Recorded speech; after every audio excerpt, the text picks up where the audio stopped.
ಎಲ್ಲರಿಗೂ ನಮಸ್ಕಾರ. ನನ್ನ ಹೆಸರು ಮಾಲ್ತೇಶ್ ಚಂದ್ರಪ್ಪ ದೇವರಗುಡ್ಡ. ನಾನು ಈಗ 8ನೇ ತರಗತಿಯಲ್ಲಿ ಓದುತ್ತಿದ್ದೇನೆ. ನಾನು ಈಗ ಬಹುಪ್ರತಿಬಿಂಬಗಳ ಪ್ರಯೋಗ ಮಾಡುತ್ತೇನೆ. ಮೊದಲು ಒಂದು ಹಸಿಯಾದ ಚಾಪೀಸನ್ನು ತೆಗೆದುಕೊಂಡಿದ್ದೇನೆ ಮತ್ತು 2 ಸಮತಲ ದರ್ಪಣಗಳನ್ನು ತೆಗೆದುಕೊಂಡಿದ್ದೇನೆ. ಅದಕ್ಕೆ ಟೇಪನ್ನು ಅಂಟಿಸಿಕೊಂಡಿದ್ದೇನೆ. ಇಲ್ಲಿ ಕೋನಗಳನ್ನು ಬರೆದುಕೊಂಡಿದ್ದೇನೆ. ಅದನ್ನು ಈಗ ಇಡುತ್ತೇನೆ.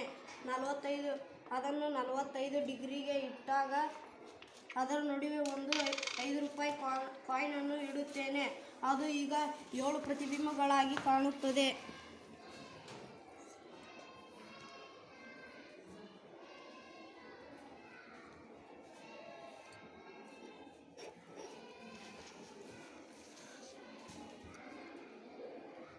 ಕಾಣಿಸ್ತಿದೆನಾ ಮಕ್ಕಳೇ? ಒಟ್ಟು ಎಷ್ಟು ನಾಣ್ಯಗಳು ಕಾಣಿಸ್ತಿದೆ? 7 ನಾಣ್ಯಗಳ ಒಂದೇ ನಾಣ್ಯದ 7 ಪ್ರತಿಬಿಂಬಗಳ. Okay, next. ಮತ್ತೆ ಸಮತಲ ದರ್ಪಣಗಳನ್ನು 65 ಡಿಗ್ರಿಗೆ ಇಟ್ಟಾಗ 5 ಪ್ರತಿಬಿಂಬಗಳು. ಎಷ್ಟು ಕೋನಕ್ಕೆ ಇಟ್ಟಾಗ? 60 ಡಿಗ್ರಿ ಕೋನಕ್ಕೆ ಇಟ್ಟಾಗ 5 ಪ್ರತಿಬಿಂಬಗಳು ಕಾಣುತ್ತವೆ. ನಾಣ್ಯಗಳನ್ನು ಸರಿಯಾಗಿ ಅಡ್ಜಸ್ಟ್ ಮಾಡಿ ಇಟ್ಕೊಳ್ಳಿ. ಅವನ್ನ ದರ್ಪಣನ ನೀಟಾಗಿ ಇಟ್ಕೊಳ್ಳಿ. ಈಗ ಎಷ್ಟು ಪ್ರತಿಬಿಂಬಗಳು ಕಾಣ್ತಾ ಇದೆ ಮಕ್ಕಳೇ? 5 ಪ್ರತಿಬಿಂಬಗಳು ಕಾಣುತ್ತವೆ. ಮತ್ತೆ ಸಮತಲ ದರ್ಪಣಗಳನ್ನು 120 ಡಿಗ್ರಿಗೆ ಇಟ್ಟಾಗ ನಾಣ್ಯವನ್ನು ಸರಿ ಮಾಡಿ 3 ಪ್ರತಿಬಿಂಬಗಳು ಕಾಣುತ್ತವೆ.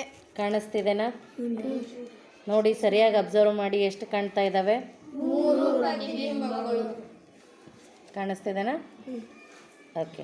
ಮತ್ತೆ ಸಮತಲ ದರ್ಪಣಗಳನ್ನು 180 ಡಿಗ್ರಿಗೆ ಇಟ್ಟಾಗ ಒಂದೇ ಪ್ರತಿಬಿಂಬ ಕಾಣುತ್ತದೆ. ನಾಣ್ಯ ಅಡ್ಜಸ್ಟ್ ಮಾಡಬೇಕು. ನೋಡಿ, ಇವಾಗ ಎಷ್ಟು ಕಾಣಿಸ್ತಾ ಇದೆ?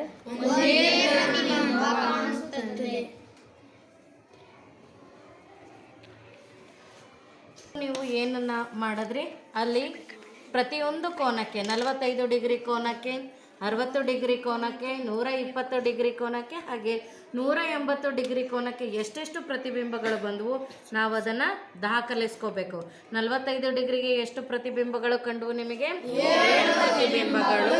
60 ಡಿಗ್ರಿಗೆ 5 ಪ್ರತಿಬಿಂಬಗಳು.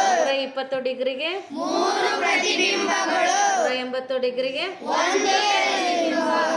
ಒಂದೇ ಪ್ರತಿಬಿಂಬವನ್ನು ನೀವು ಕಂಡ್ವಿ. ಯಾಕೆ ಈ ರೀತಿಯ ಆಗುತ್ತೆ ಅಂತ ಹೇಳಿದ್ರೆ, ಬಿದ್ದಂತಹ ಬೆಳಕು ಏನು ಪ್ರತಿಫಲನ ಹೊಂದುತ್ತೆ ಅದು ಮತ್ತೆ ಮತ್ತೆ ಏನು ಮಾಡುತ್ತೆ? ಪ್ರತಿಫಲನ ಹೊಂದುತ್ತೇ ಇರುತ್ತೆ. ಎಷ್ಟು ಬಾರಿ ಪ್ರತಿಫಲನ ಹೊಂದುತ್ತೋ ಅಷ್ಟು ನಿಮಗೆ ಏನು ಕಾಣ್ತಾ ಇರ್ತವೆ? ಪ್ರತಿಬಿಂಬಗಳು ಕಾಣ್ತವೆ. ಅರ್ಥ ಆಯ್ತಲ್ಲ ಮಕ್ಕಳೇ? ಎಸ್, ಧನ್ಯವಾದಗಳು.